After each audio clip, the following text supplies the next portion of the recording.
നമസ്കാരം. ബാല്യകാല ഓർമ്മകൾ കഥകളായി വീണ്ടും ജീവിക്കുന്ന ഈ കുഞ്ഞു ലോകത്തിലേക്ക് എല്ലാവർക്കും സ്വാഗതം. ഇന്ന് നല്ല മഴയുള്ളൊരു ദിവസമായിരുന്നു കേട്ടോ.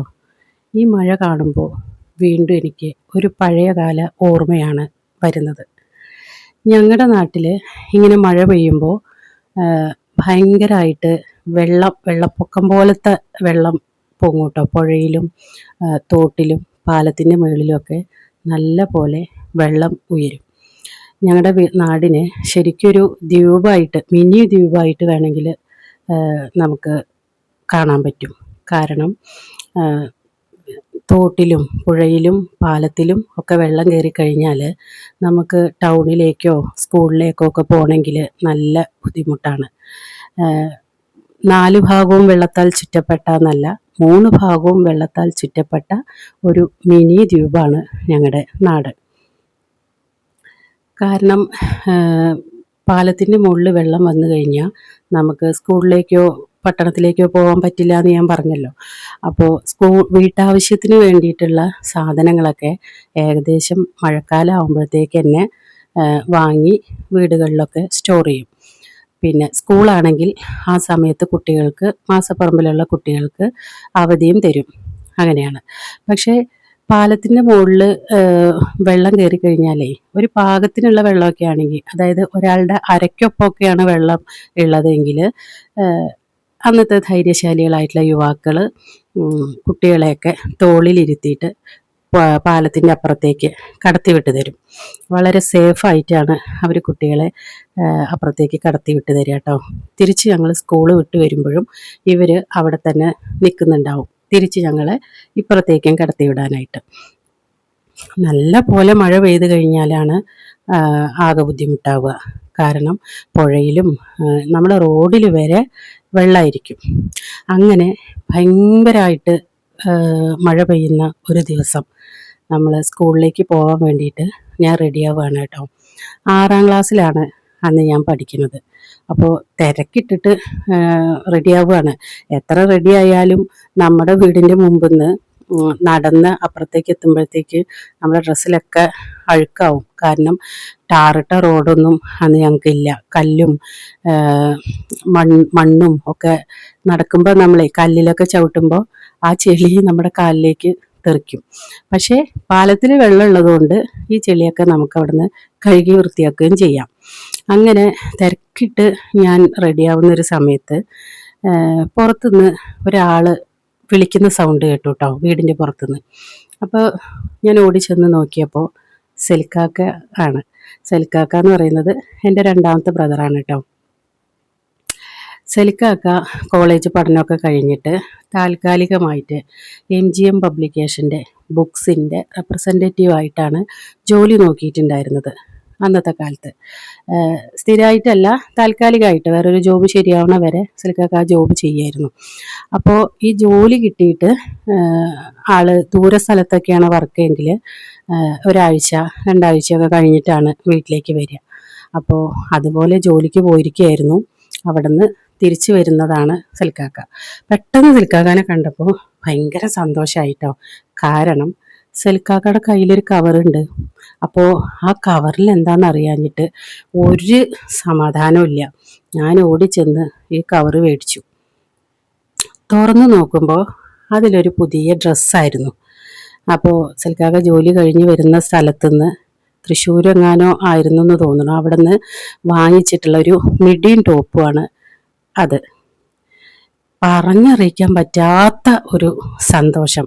അത് എങ്ങനെയാണ് എക്സ്പ്ലെയിൻ ചെയ്യേണ്ടതെന്നൊന്നും അറിയില്ല കേട്ടോ. കാരണം ഞങ്ങളുടെ ആ കാലഘട്ടത്തിൽ എപ്പോഴും ഡ്രസ്സ് എടുക്കുന്ന ഒരു പരിപാടിയൊന്നുമില്ല. പെരുന്നാളോ കല്യാണമോ അങ്ങനെ ബന്ധുവീടുകളിലൊക്കെ വല്ല വിശേഷങ്ങളൊക്കെ ഉണ്ടെങ്കിലാണ് ഡ്രസ്സ് എടുക്കുള്ളൂ. ഇതൊരു വിശേഷവും ഇല്ല, ഒരു പ്രത്യേകതയില്ല, ഒന്നുമില്ല.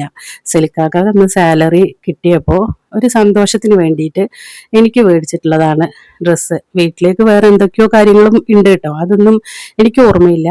സത്യത്തിൽ എനിക്ക് കിട്ടിയ ഈ ഒരു ഡ്രസ്സാണ് എൻ്റെ മനസ്സ് നിറയെ ഇരിക്കുന്നത്. ഞാൻ എന്ത് ചെയ്തു, ഈ കവറ് വാങ്ങിയിട്ട് അത് തുറന്നു നോക്കി. അത് തിരിച്ചും മറിച്ചൊക്കെ നോക്കുകയാണ്, എനിക്ക് ഈ ഡ്രസ്സ് കൊണ്ടുവന്ന് അതിനോടൊപ്പം തന്നെ ഇഷ്ടപ്പെട്ട വേറൊരു കാര്യം എന്താണെന്ന് വെച്ചാൽ ഈ ഡ്രസ്സ് ഇട്ടുകൊണ്ട് വന്നിട്ടുള്ള കവറാണ് കേട്ടോ. ആ കവറ് അതിനൊരു പ്രത്യേക ഭംഗി, ഒരു ഭംഗിയുള്ള ഒരു സംഭവം കണ്ടു കഴിഞ്ഞാൽ അതിനോട് ഭയങ്കര അറ്റാച്ച്മെൻ്റ് ആണ് എനിക്ക് ഉണ്ടായിരുന്നത് അന്നത്തെ കാലത്ത്. അതിപ്പോഴും അങ്ങനെ തന്നെയാണ്. ഇപ്പോഴും ഭംഗിയുള്ള ഒരു കപ്പിൽ ചായ പകർന്നു കുടിച്ചാൽ മനസ്സ് സന്തോഷമാകുന്ന ഒരാളാണ് ഞാൻ. അങ്ങനെ ആ കവറ് അത്രത്തോളം ഇഷ്ടപ്പെട്ടു. ഞാൻ ഇട്ട യൂണിഫോമൊക്കെ അഴിച്ചു വെച്ചിട്ട് പുതിയ ഡ്രസ്സ് ഇടാനുള്ള ഒരുക്കത്തിലാണ്. എനിക്ക് അതന്നെ ഇട്ടിട്ട് പോകണമെന്ന് സ്കൂളിലേക്ക്. ബാഗും മാറ്റി, ബാഗിൽ പുസ്തകങ്ങളൊക്കെ മാറ്റി കവറിലേക്ക് മാറ്റിയാണ് ഞാൻ. അപ്പോൾ എൻ്റെ ഫ്രണ്ട്സിനെ കൊണ്ടുപോയിട്ട് കാണിക്കണം ഈ ഡ്രസ്സ്, അവർക്ക് ഈ കവറ് കാണിച്ചു കൊടുക്കണം, ഇത് സിൽക്കൊക്കെ കൊണ്ടുവന്നതാണെന്നുള്ള പൊങ്ങച്ച അവരോട് പറയണം. ഈ ഒരു എക്സൈറ്റ്മെൻറ്റും ഉണ്ട്. പെട്ടെന്ന് ഡ്രസ്സ് അഴിക്കാൻ നിൽക്കുകയാണ് ഞാൻ. അപ്പോഴത്തേക്കും ഉമ്മ ഓടി വന്നിട്ട് പറഞ്ഞു, ഇട്ട ഡ്രസ്സ് എന്തിനാ അഴിക്കണത്? അതൊന്നും അഴിക്കണ്ട, അത് ഇട്ടിട്ട് പോയാൽ മതി, ഭയങ്കര മഴയാണ്, ഇതൊക്കെ ഇട്ടിട്ട് പോയാലേ ഒക്കെ ചെളി പിടിക്കും, കേടുവരും, നമുക്ക് എവിടെയെങ്കിലുമൊക്കെ പോകുമ്പോൾ ഇടാന്ന് പറഞ്ഞു. എനിക്കത് ഇഷ്ടമായില്ല കേട്ടോ. കാരണം എന്തെങ്കിലും ആഘോഷം ഉണ്ടാകുമ്പോൾ മാത്രം ഡ്രസ്സ് വാങ്ങിക്കുന്ന എനിക്ക് ഒരു സ്പെഷ്യലായിട്ടൊരു ഡ്രസ്സ് കിട്ടിയിരിക്കുകയാണ്. ആ ഡ്രസ്സ് ഇടണ്ടാന്ന് പറഞ്ഞു കഴിഞ്ഞപ്പോൾ എനിക്ക് വല്ലാത്തൊരു വിഷമായി. പക്ഷേ വിഷമിച്ച് നിൽക്കാനൊന്നും സമയമില്ല. ഞാൻ പറഞ്ഞു, ഇല്ല, എനിക്ക് ഇതന്നെ ഇടണം, ഇതിട്ടിട്ട് തന്നെ ഞാൻ പോവുള്ളൂ, ഞാനിതിട്ടുകൊണ്ടാണ് പോണത്, തൽക്കാലം ഇതല്ലേ എനിക്കല്ലേ വാങ്ങിച്ചു തന്നത്, ഞാനിതിട്ടിട്ടേ പോവുള്ളൂ എന്നുള്ള വാശിയിൽ. ഉമ്മയാണെങ്കിൽ ഇതിടാനും സമ്മതിക്കണില്ല. ഞാൻ എൻ്റെ 18ാമത്തെ അടവ് എടുത്തു. എന്താണെന്നറിയോ? അലറി അങ്ങോട്ട് കരയുക. കരഞ്ഞു കഴിഞ്ഞാൽ എന്തായാലും ഉമ്മ എനിക്കത് തരുമെന്ന് ഉറപ്പുണ്ട്. അന്ന് ഭയങ്കര വാശിയായിരുന്നു കേട്ടോ. ഏതൊരു കാര്യത്തിനും വാശി കാണിക്കുക, ഉരുളയ്ക്ക് ഉപ്പേരി പോലെ മറുപടി പറയുക, ഇതൊക്കെയായിരുന്നു എൻ്റെ അന്നത്തെ ഒരു ക്യാരക്ടർ.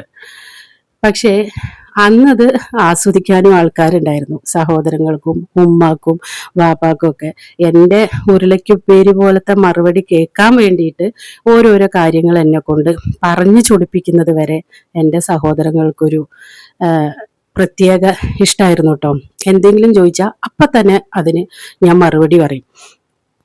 അതുകൊണ്ട് തന്നെ ഇവരൊക്കെ ഇത് പ്രോത്സാഹിപ്പിക്കും. ഞാൻ അങ്ങനെ ഒരു വാശിക്കാരിയും വാചകടിക്കാരിയൊക്കെ ആയിട്ട് അങ്ങനെ വളരുകയും ചെയ്തു. എന്തായാലും നിലവിളിച്ചതിന് കാര്യമുണ്ടായി. സലിക്കാക്ക ഇടപെട്ടു. സലിക്കാക്ക പറഞ്ഞു, അതങ്ങോട്ട് കൊടുക്കുമ്മ, എന്തായാലും അവൾക്ക് വേണ്ടിയിട്ട് വാങ്ങിയതല്ലേ, ഇട്ടോട്ടെ എന്ന് പറഞ്ഞു. സലിക്കാക്ക പറഞ്ഞപ്പോൾ പിന്നെ ഉമ്മ തന്നു. ഞാൻ ആ ഡ്രസ്സും ഇട്ട് സലിക്കാക്കയും ഞാനും കൂടെ പോയി. കാരണം ഈ ഡ്രസ്സ് മാറ്റലും അതും ഇതൊക്കെ തിരക്കായപ്പോൾ എനിക്ക് സമയം വൈകി സ്കൂളിൽ പോകാനായിട്ട്. ഫ്രണ്ട്സൊക്കെ പോയി, കൂടെ വരാൻ ആരുമില്ല. അപ്പോൾ സലിക്കാക്ക തന്നെ കൊണ്ടാക്കി തരാമെന്ന് പറഞ്ഞു. അങ്ങനെ പാലത്തിൻ്റെ അവിടെ എത്തി. പാലത്തിൻ്റെ അവിടെ എത്തിയപ്പോഴാണ് അത്യാവശ്യം വെള്ളം പാലത്തിൻ്റെ മുകളിലുണ്ട്. അപ്പോൾ അപ്പുറം കിടക്കാൻ വേണ്ടിയിട്ട് സലിക്കാക്ക എന്നെ എടുത്ത് തോളിൽ വെച്ചു. തോളിൽ വെച്ചിട്ട് ഈ പാലത്തിൻ്റെ മുകളിൽ കൂടി ഒഴുകുന്ന വെള്ളത്തിന് എതിരായിട്ട് ബാലൻസ് ചെയ്തിട്ട് നടക്കണം. അതൊരു പ്രത്യേക രീതിയിലാണ് കേട്ടോ അത് നടക്കുക. അതിനൊരു എക്സ്പീരിയൻസ് വേണം. സലിക്കാക്കൊക്കെ അത് നല്ലപോലെ ഉണ്ട്. അങ്ങനെ എന്നെ തോളിലും ഞാൻ തോളിലുണ്ട് എന്നുള്ള ഒരു ഉത്തരവാദിത്വവും ദിശ നോക്കി കോൺസെൻട്രേറ്റ് ചെയ്ത് നടക്കുകയും ചെയ്യുന്ന കൂട്ടത്തിൽ ബാഗും പുസ്തകവും നനഞ്ഞുപോയി. ആ ബാഗ് നനഞ്ഞപ്പോൾ എനിക്കങ്ങോട്ട് ഭയങ്കരമായിട്ട് സങ്കടം വന്നു. ഇത് കിട്ടിയപ്പോൾ ഉണ്ടായ സന്തോഷം അത് നനഞ്ഞപ്പോൾ അതിൻ്റെ ഇരട്ടിയായിട്ട് സങ്കടമായിട്ടും വന്നു.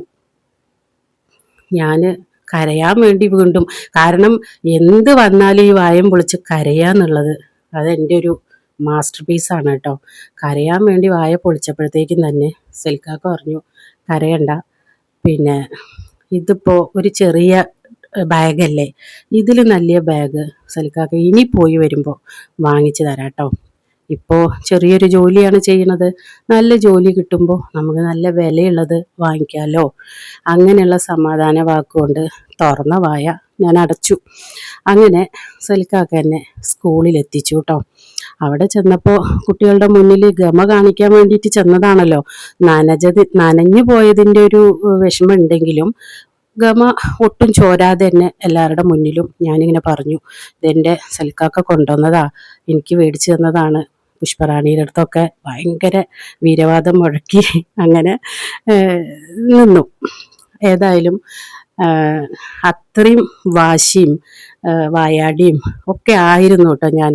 കാരണം ചാരാൻ തോളുണ്ടെങ്കിലല്ലേ നമ്മൾ തല ചായ്ക്കുള്ളൂ അല്ലേ? ഇല്ലെങ്കിൽ അത് ചെയ്യില്ല. കാരണം നമുക്ക് അങ്ങനെ ഒരു ചാരി നിൽക്കാനൊന്നും ഒരു അവസരമില്ല. നിവർന്ന് തന്നെ നിൽക്കണം എന്നുണ്ടെങ്കിൽ നമ്മൾ അങ്ങനെ നിൽക്കുള്ളൂ.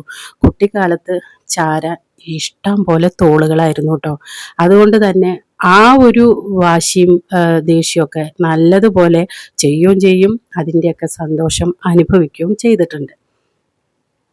ഇങ്ങനെയൊക്കെ ആണെങ്കിലും ആ സംഭവം കഴിഞ്ഞ് ഞാൻ വളർന്ന് വലുതായതിന് ശേഷം എൻ്റെ ആ പ്രായത്തിലുള്ള കുട്ടികളെ പഠിപ്പിക്കുന്ന ഒരു അധ്യാപികയായിട്ട് പിന്നീട് ഞാൻ മാറിയിട്ടോ.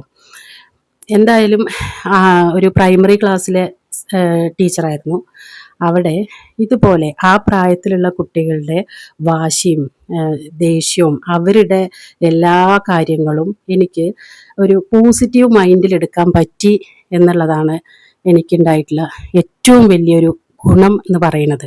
കാരണം ഞാൻ വാശി പിടിക്കുമ്പോൾ എൻ്റെ സഹോദരങ്ങളും പേരൻസും എങ്ങനെയാണോ മാനേജ് ചെയ്തിരുന്നത്, എൻ്റെ ദേഷ്യം അടക്കാൻ അവർ പല കഥകളായിട്ടും കളികളായിട്ടും ദേഷ്യപ്പെടുകയില്ല. അവർ എന്നെ നല്ല രീതിയിൽ എങ്ങനെയെങ്കിലും, അല്ലെങ്കിൽ എൻ്റെ ആ ഒരു ശ്രദ്ധ അതിൽ നിന്ന് മാറ്റി വേറെ കളികളിലൂടെയൊക്കെയാണ് എന്നെ മാറ്റിക്കൊണ്ട് ഇരുന്നിരുന്നത് കേട്ടോ. ആരും എന്നെ വഴക്ക് പറഞ്ഞിരുന്നില്ല. അതുകൊണ്ട് ഒരു ടീച്ചറായപ്പോഴും എനിക്ക് ആ ഒരു രീതി എൻ്റെ മക്കളുടെ അടുത്തും ചെയ്യാൻ സാധിച്ചു. അപ്പോൾ ഈ ഓർമ്മ ഇത്രയേ ഉള്ളൂ. അടുത്തൊരു ഓർമ്മ ഓർത്തെടുത്തിട്ട് വീണ്ടും വരാം.